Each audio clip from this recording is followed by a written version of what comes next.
Hey y'all, I'm back. I am doing a little progesterone recap for what I covered on social media this week. I highlighted progesterone because women have a lot of questions about it. And the first post that I wanted to post about progesterone is our cycle, for you to learn about your cycle. This is so important. It's so empowering to know what's going on in your cycle. If you're feeling a little bit of fatigue before you start bleeding, you know why. If you're feeling a little bit of constipation, you know why.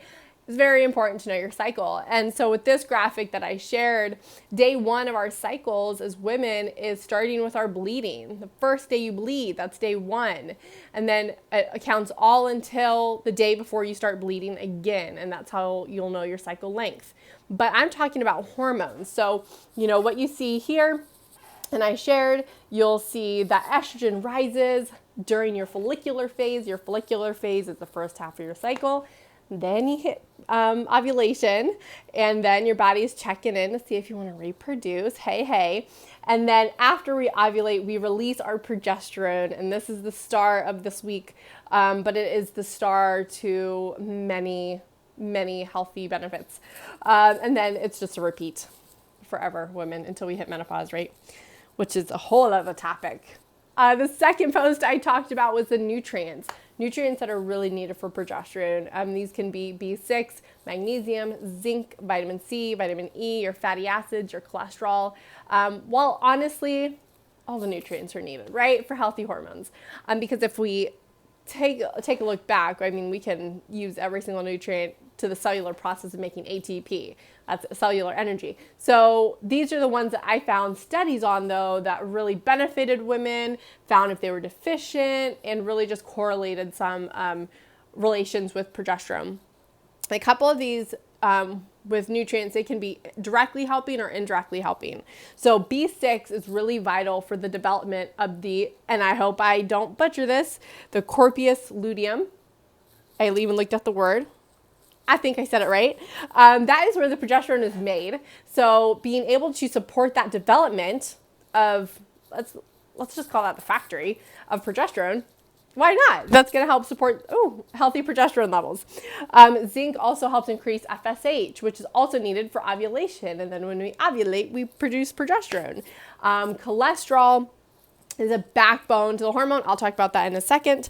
Vitamin C is also fantastic. There was a study that showed that it helped increase progesterone too. So all the nutrients play a big role. Those were the ones that were most highlighted that I found. Third post. This is a common question that I get all the time and what we cover when we work with clients. Cortisol and progesterone. To me, my opinion, the hardest thing. Change my diet, get me to exercise, perfect. Tell me to not stress, not going to happen. No, I'm just kidding. It's harder for me personally. Some people it's not. Some people are very, their personality types are very easygoing. I'm actually pretty easygoing too, but being a mom, running a business, going to grad school, y'all, stress is like something I have to work on every single day intentionally. So cortisol and progesterone, what does it do? How does it affect it? Because I know we've all felt, if not at one point, where we've had a really stressful month, or even the month before, or even the month before that, where our cycles can get irregular for a short period of time. And why it does that is because your body, if it feels like we're running from a tiger, it's not time to reproduce. We'll wait till after the tiger's gone. In our society as Americans, guess what? The tiger's never gone. We're always running from the tiger. But our progesterone, that's in layman's terms and average people terms, what kind of happens when we're really stressed out in our progesterone levels.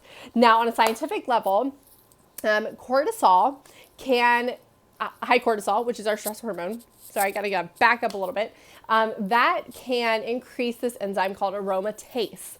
Aromatase turns your testosterone into estrogen. And when we have a lot of estrogen, which naturally estrogen dominance can come in a couple ways, but it can come with having low progesterone and normal estrogen. That can be estrogen dominance. And then estrogen dominance can be having way too much estrogen in general. But when we make this too much estrogen, it blocks this hormone called GnRH. gotta double check. Trust me, I have a lot of things going on in my head. And when this is blocked, it blocks ovulation. Ovulation then doesn't happen, then progesterone doesn't happen. So this now you're having issues with infertility, estrogen dominance, irregular cycles, symptoms of just having low progesterone, and it's just not fun. So what's my solution for that is not to stress. I'm just kidding. But we do like to pick, I don't want to say nitpick, that sounds awful, but we do like to go over your lifestyle with you, diet aside, and really look and figure out things to do to help reduce stress levels. Sorry, I usually have water here, but don't. Good idea to have water here when you do a video. But it's not just throwing adaptogens at your stress levels, which is always helpful. Trust me, I'm on them. I understand the benefits, and each adaptogen is very different, very individualized for the person. But it's important to make sure that we are realizing what is stressing us out and doing things to better that. And that's where also working with a therapist is insanely helpful.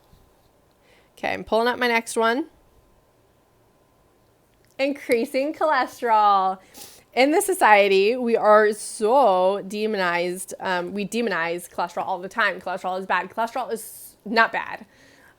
There's a balance between it all, right? That's like saying estrogen is bad. Estrogen is not bad. It's all about the balance. It's all about the beautiful tango, the dance.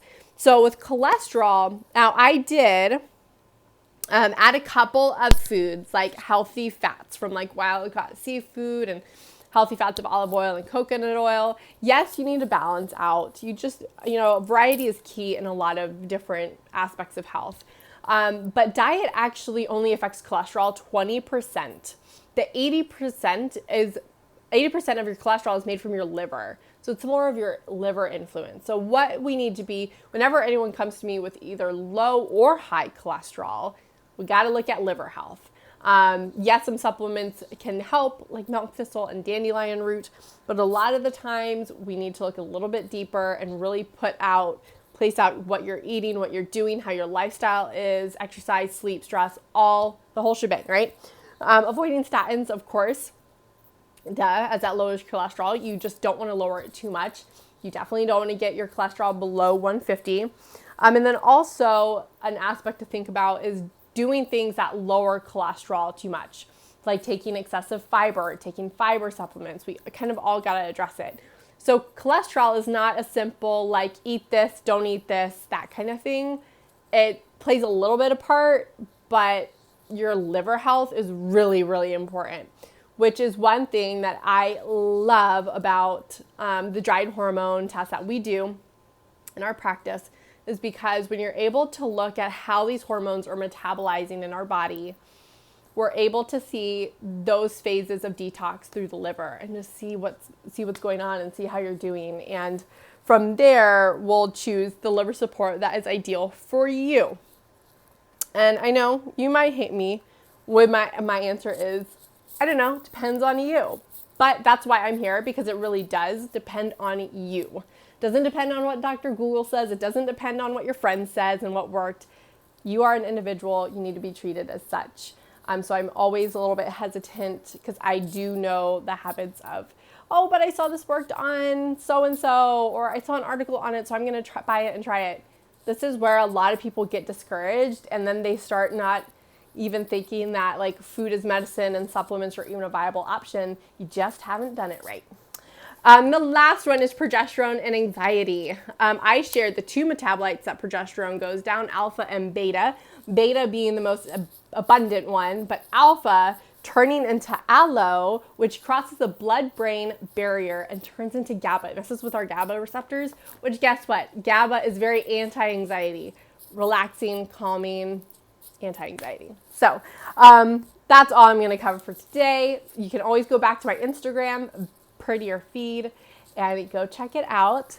And if you have any questions that pop up, definitely send them my way. We will hit progesterone again.